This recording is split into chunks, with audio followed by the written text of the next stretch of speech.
Hey, good morning, all. Today we have Matt Rittinghouse, and who is going to talk us about his views and what he thinks as a current Gen AI adoption and how Gen AI is getting eating the world, right? And how its adoption is increasing security threats in the whole industry. So before starting this, I just want to welcome Matt. Thanks, Matt. Thanks for taking time to talk to us. And before means rather than me saying what you do, it's I think I want to hear from the horse mouth. So can you please describe your current role and expertise in the industry, mostly focusing on the AI as well as security? Yeah, absolutely. And first off, thank you for having me on.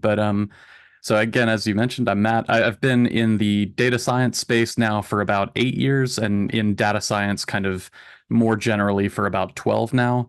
So I've had a few opportunities to kind of one see how important a lot of the machine learning side has been to data science, and really kind of get a chance to see what people are doing on both kind of the fraud detection and the cyber threat detection side of things. I've been able to work with companies like ADP, as well as broader kind of XDR providers, SecureWorks notably, as well as Motorola. And most recently have been working with Salesforce on their detection and response side. So a lot of my background has really been focused on building models and implementing solutions around how can we detect threats kind of both on the fraud or abuse side, as well as kind of in the cybersecurity side of things. And really, how can we respond or automate as much of that as possible? So, yeah. Cool. Thank you. Thanks, Matt, for the introduction. So, if you see that Gen AI has been like growing huge, and which adopted, which led to like Nvidia becoming the biggest company in the world. So, what how you see Gen AI adoption coming into the organization that you have worked on, or you with your experience, how you see it evolving, and what are the things that the adoption that is really focusing on in those side of the experience that you have in last a couple of years. Yeah, so I think a couple things. One, it's just a really exciting kind of Wild West moment right now. So I think it was pretty much about 2 years ago at this point that I really kind of first cut my chops on some of the Gen AI solutions that were out there. Really kind of with the release of GPT-3, I was able to kind of see what it could do for code. And just, as someone who wrote code and has written code for a while, watching just what it was able to do in that very kind of narrow space was just kind of jaw dropping for me.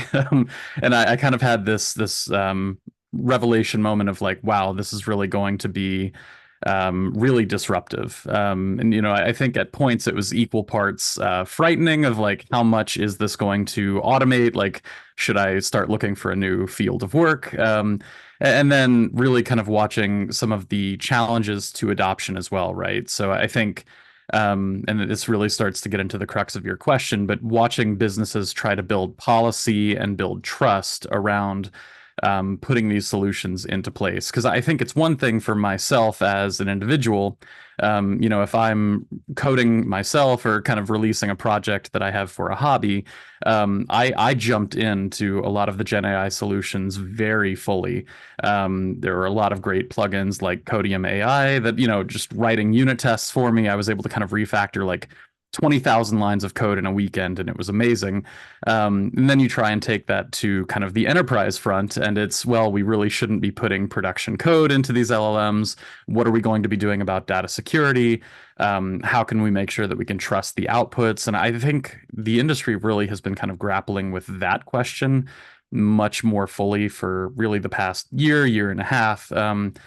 Is the second I think people kind of realized the value that Gen AI presented was the first moment, but now I'm seeing a lot of work around how can we reduce bias, how can we reduce hallucinations, what guardrails should we have in place, and I think that has kind of slowed things down, but that's kind of the moment that we find ourselves in. So um, I think more specifically towards the cybersecurity side of things, right? I think I've seen a number of use cases kind of explode. And again, I think people are still trying to find the right fit.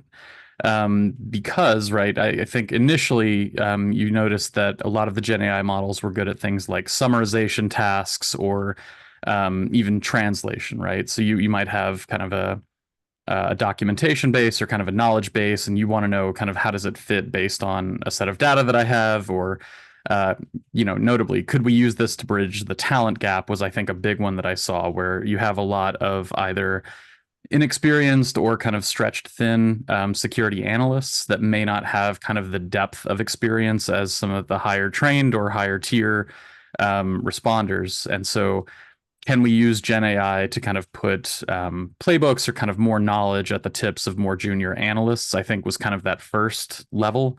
But now, right, as there's this kind of waves of implementation. So I think agents are kind of the big buzz right now where we want to start saying, can we push more autonomy to what the Gen AI model is able to do? Can we hook it to API calls? Can we, have it schedule a meeting or contain a host or reset a password?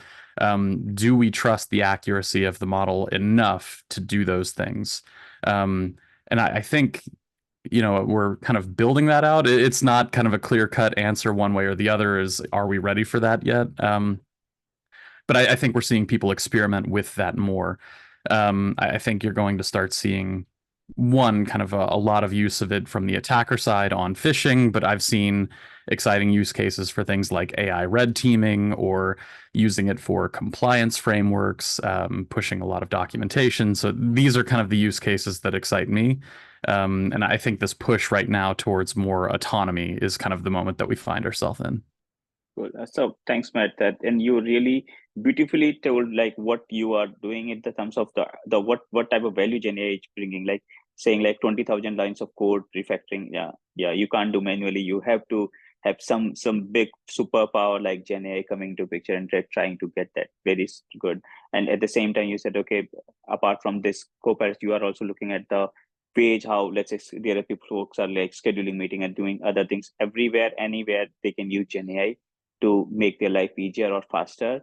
I think that's where people are focusing on. And then even say that they are like still not 100% done because there is also some percentage where we think, okay, is it giving the exact value with what it is supposed to give, and which is still like kind of there where the Gen AI adoption has not reached out to the full strength or full focus, right? So I think, and apart from that, there are security concerns, how the things data is handled, all those sort of things. So thanks for that. So I'm sure the organizations you have worked with, there might be some like one use case you already told, like 20,000 lines of code getting refactored with Gen AI. Without Gen AI, you can't do this. But apart from that, any key benefits that your organizations or at you as an individual have seen which has like benefit your organization as well, or your work that you are doing after implementing you Gen AI solutions? Yeah, so I think the easiest one that I can see, right? I think there are kind of levels of tasks that I see Gen AI having utility with, and summarization, right, I think is the big one. So I know just kind of one very widespread problem in the security industry has been alert fatigue. So I think a lot of products or vendors or kind of even in-house security teams have this mindset where it's important to kind of detect everything. And there's kind of this gap between what we're able to build detections for versus what we're able to respond to. And so you end up with this situation where you alert on a ton of things that are just noise, and it's, every organization I've seen, it's, 95% false positive rate, 98% false positive rate, 99, so there's tons of noise. And I think one of the things that Gen AI can be good at is summarizing the contents of specific alerts or kind of specific platforms, being able to kind of cross-check that against either known playbooks or known documentation bases, that kind of knowledge base. I think some of the more sophisticated use cases I've seen are kind of pairing this in with things like knowledge graphs to really kind of start implementing a little bit more reasoning capability. And I think we'll see that develop more as well. But to me, that kind of being able to cut through some of the noise of alert fatigue is one of the biggest use cases. And kind of paired with that, right, is enablement of that junior SOC analyst, I think is really kind of one of the biggest use cases just in terms of return on investment. So that's most of what I've been seeing. But I think, there are really a ton of others. I think just given a good example of this is if you look at the CVEs or kind of the released vulnerabilities, they've been growing just at an exponential rate for years now. And I don't think it's reasonable for anyone to really keep up with kind of all of the CVEs. It's, so just being able to understand the vulnerability surface of things as well. I think even just at a broader enterprise level, being able to apply kind of frameworks, whether it's MITRE or some of the OWASP things, Stride, and just being able to kind of apply those specifically to either alerts coming in or assets, that kind of data source is another really good opportunity to start to improve security posture. And I'm starting to see kind of more opportunities to branch out or kind of more use cases being built around those things as well. So, yeah. Great. So we talked about how the Gen AI is helping and what type of different use cases that we are looking at the Gen AI adoption. So what are the primary security concerns that you see that are also evolving with Gen AI adoption coming into picture? So yeah, and how you are addressing them and or how you are planning to address them. Yeah, so I want to be careful, I think, to avoid probably the how I'm planning to address them piece, because I think that's going to get into things that I'll struggle to be able to talk about clearly. So Sure. I'll kind of avoid that. But in terms of some of the things that I have seen, I know again, it really kind of comes back to, can we trust the output of the model is one of the big themes that I've seen. So I know whether it's in hallucination or kind of bias in the model, even kind of the lack of filter, right? So I've seen a good example of this was, I know Amazon had released Gen AI functionality in their search app or kind of for the product reviews, and you're able to kind of ask it questions. But I was able to see kind of that writing malware or generating malware. So making sure to limit the scope of what the AI is returning, I think, is another very big and important security concern that I'm seeing. So again, right, you don't want your Amazon shopping cart telling you how to write malware is probably not great. Another big one I see from the enterprise side, right, is a lot of concerns about data privacy. Is my data being used to train code? Can attackers extract, information about our code base? I think it's another Amazon example, which I don't mean to do, but I think there was examples where Amazon production code was actually able to be exfiltrated from some of the GPT models earlier on. And it's just because those tech stacks kind of get so specific. And I think you can't really stop or have good controls right now around having an internal developer maybe have a laptop on the side or their phone and start asking questions about production code in public facing models. So I think a lot of that data exfiltration is probably one of the largest security concerns. I'm sure there are others as I think through this, but I think, yeah, that data exfiltration being the biggest and then just ensuring accuracy and trust in the outputs of the model are kind of the two major themes that I've seen the most of. Got it. Yeah. So first of all, thank you for those use cases. Definitely helps to tell our real use case or where it is failing or where it is like we are seeing the issue. So what measures are in place to prevent and detect data breaches or leaks? Like as you see, data you said is one of the key things which needs to be saved or secured when we have Gen AI adoption coming into picture. So what measures that are in place right now to prevent the data leakage to those Gen AI applications and how they are using and all? And what means, I'm not asking on your what you're doing, but what you think that are are already in place in the industry right now to safeguard those data leakage from the Gen AI applications. Yeah, so one of the things that I've seen becoming a lot more popular, and I think there are numerous benefits to this, but the release of Gen AI benchmarks and kind of question sets that we can use to either validate or fine tune the models. And I know different organizations are going to be at kind of different levels of maturity in their implementation of Gen AI features. Um, so, some I know are kind of building their own foundation models. Some are kind of more at like a fine tuning stage, and others are just kind of implementing techniques like RAG to kind of add, context specific information into the response of the model. But sorry, in terms of, I think that securing this really kind of comes to how we can implement benchmarks and then to how actively we're able to kind of test into the model. Because one thing I want to call out is it's a very fast moving field. I know we're seeing kind of new releases of foundation models fairly regularly. We're seeing kind of innovations in the technology space very often. So I think, a benchmark alone is not going to be sufficient in saying, hey, we want to minimize data exfiltration from these models.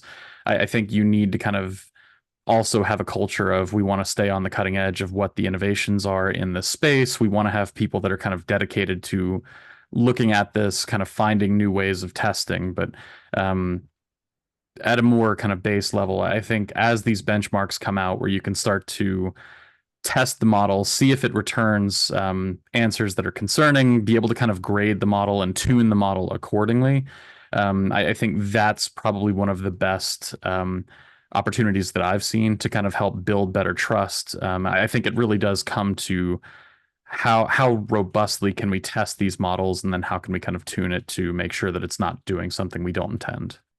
But I think your answer also covers like what type of measures, extra measures that a CISO or the head of security should take to safeguard their data from getting exploited through the GenAI tools. So, but with the current existing security frameworks and infrastructure in place, right? Do you think, first of all, how we can integrate with the new threat vector getting generated after GenAI adoption coming into picture? The other thing is, can we safeguard everything with those already existing security framework, or do we need something extra or some new solutions with the new threat vector coming into picture? I'm a little bit torn kind of on what the answer should be there. I think we likely will see new frameworks come out, but I think a lot of security in general to me has been around being very disciplined over kind of a very basic set of fundamental principles. And I know you can look at things like OWASP or kind of just a lot of the existing frameworks that exist today in security really come down to what I think are fairly simple hygiene concepts, right? And just how consistently are we able to apply those concepts to what tends to be either a very sprawling tech stack or kind of a very sprawling set of data. I think it's very hard to fully see kind of where data goes. And so that I think creates a lot of risk and vulnerability in itself. And I think Gen AI is going to accelerate a lot of existing problems. And so I don't necessarily know, right, that some new framework is going to be able to kind of revolutionize or kind of fix what I see as essentially just being able to enforce good fundamental security posture. So I think that's something that I come back to. The question to me is, will we be able to build kind of better visibility into the tools that we already have? And I think, I see kind of some maturity on that front. Tools are getting better, models are getting better. If you look into kind of that DLP field of things, right, I think, I've seen some kind of advancement there. But again, I kind of keep coming back to just this idea of it really is kind of about doing a very standardized and consistent and robust job, right, of enforcing this set of fundamental practices. But yeah. Sure.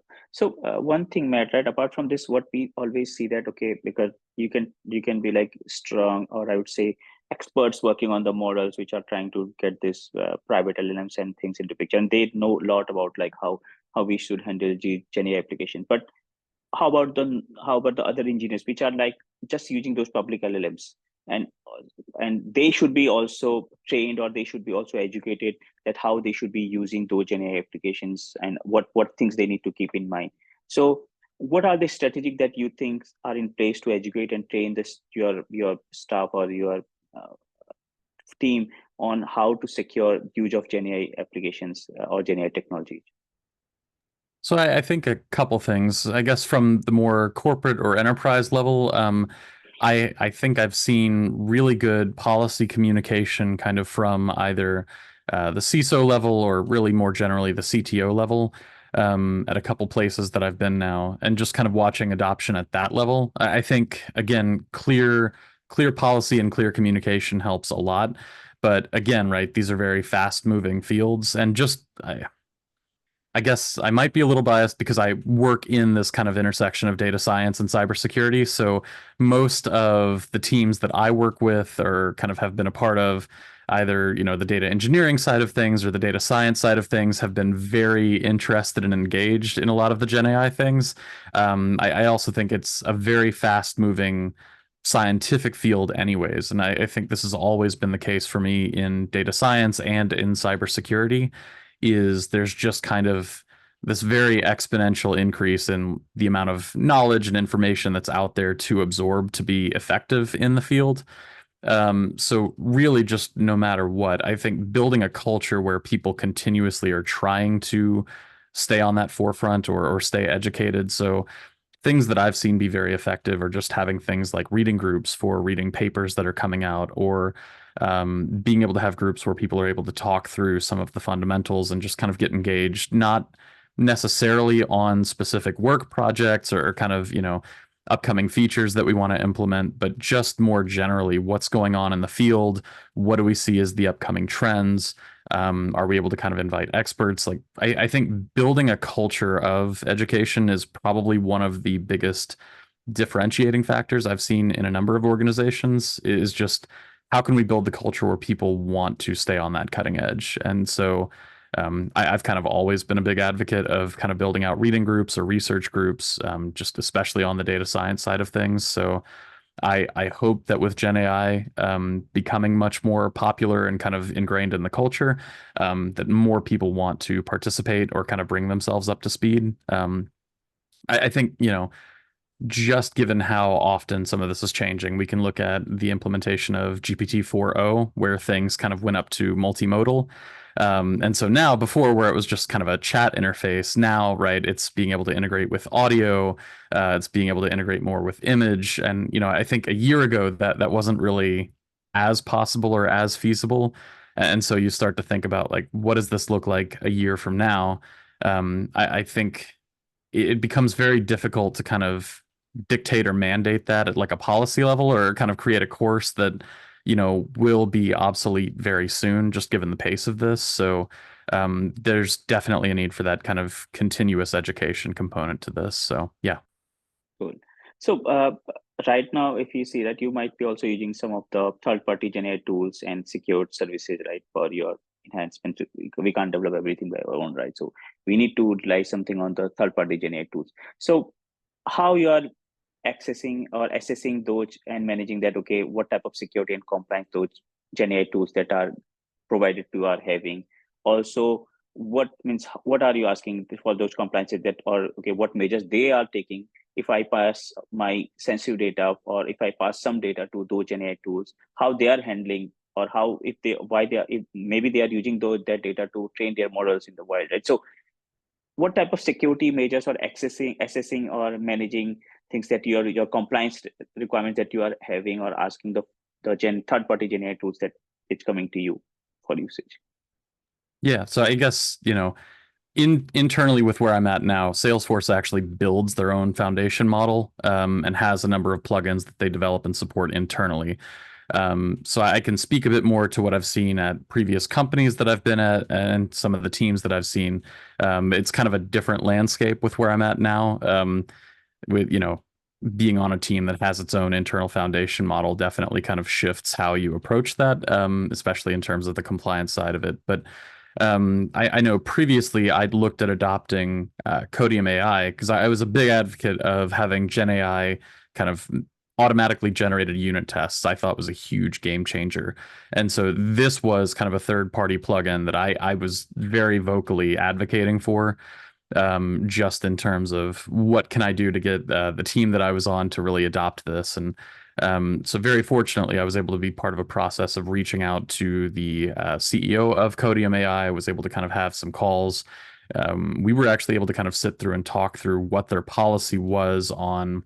I think the biggest questions were, do they use the data that we submit to train their models and improve their models? And then second, how long do they retain the data that we submit? Because I think those are two kind of very separate questions, right? So one, just from a very general security practice, we want to make sure that if we're submitting production code or code that's being developed and tested, that they're not keeping that code indefinitely, that we're not kind of signing over licensing rights. I know when Microsoft Copilot first came out, I think this was actually a very big concern, was what happens to the licensing of the code once you submit it to Copilot. So I think, having people kind of able to look at those questions in a much finer lens, right? And I know now looking at a lot of the policies, it's very easy to kind of opt out of, we don't want our data to be used for training. We only want our data to be retained for 48 hours or 24 hours, or you don't retain it at all, minus kind of the actual processing of the response itself. So I've seen policies kind of get a lot more fine-tuned in that. I know from my side that was it, but I know, again, this was another opportunity where we had a couple lawyers involved in this question. So, the full depth of, I think, what's important to kind of the IT side of the house, the data science side of the house, and the legal side of the house become very different sets of questions. But I think a lot of it comes back really to less so than the actual functionality of the tool, but more, do we retain ownership of our data? Do we retain control of our data? Because I know if the data is used for training, then there's kind of the separate question of, even if they don't retain our data, could a malicious actor still be able to kind of exfiltrate information about our tech stack or kind of information about our code base? So I think those really are the major concerns. But yeah. Got it. And so last question, what advice would you give to the cybersecurity startups like Swift Security, which are focusing on Gen AI, like securing Gen AI application or safely enable Gen AI adoption? So what things we should be focusing on, and just like all these three type of focuses, right? We have public LLMs, we have private LLMs, we have like Codiums or like Microsoft Copilots and come into picture. So what strategy a cybersecurity startup like Swift Security should keep in mind to when we are focusing on this area of safely enabling Gen AI adoption? Yeah, so a number of things here, right? So I think first is there's been a major proliferation of Gen AI features, right? Maybe not necessarily Gen AI companies or startups, but it seems like everybody wants to have a Gen AI feature in their product now. And I think cybersecurity in general has been very kind of vendor specific. So I mentioned earlier when kind of talking through my background that I worked for XDR providers for a while. And so the core concept of that, right, is a lot of smaller companies that still need to kind of make sure they have a good security posture or defenses in place aren't able to kind of staff their own security operations center. They're not able to kind of hire on a dedicated security team. Um, so they still need access to vendors, and that's why you see the proliferation of Microsoft services, kind of Google and Mandiant. I know Amazon has a lot of security services in their cloud. We see kind of tons of additional threat intelligence services, and everybody right now, I think, is scrambling to implement Gen AI features. So I think in terms of what drives value to me, I think it's picking a small scope and then delivering kind of extreme quality in that space and really kind of making sure that you have the data to support that, right? Or access to the data to support that. I think in general right now, I think there's a lot of value in being able to kind of enrich or build upon existing data sets is something that I see. I think everybody wants Gen AI right now, and I think very few people are focusing on kind of those data fundamentals of making sure we have good labels or that the data structure kind of supports what we're looking to do with it. And I think that's something that I would kind of call out as something that I would like to see kind of from vendors or startups in that space, is just making sure that that's kind of the add-on service that I'd look for, is just making sure that there's a small scope where we can deliver something that has a lot of trust that we can assign to it. And we can kind of trust the outputs of that very well, because I think more and more we're going to shift into this kind of agent-driven landscape, right? So you're going to want to be able to say, can we reach out to the service, get a response, and then be able to actually hook that up to something actionable?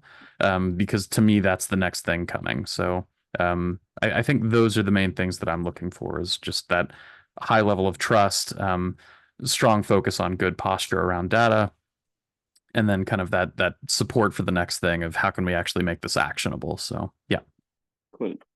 Thank you, Matt. Thanks for talking to us, Swift Security, and sharing your feedback on as you said, you are an intersection of AI and security. So which is like gives us a really strong overview of all the how things are evolving into this Gen AI space and how things are really like blasting, right? It's like the whole area is blasting, and how what major folks or what major companies or organizations need to keep in mind when they are adopting Gen AI. So thanks for your time today.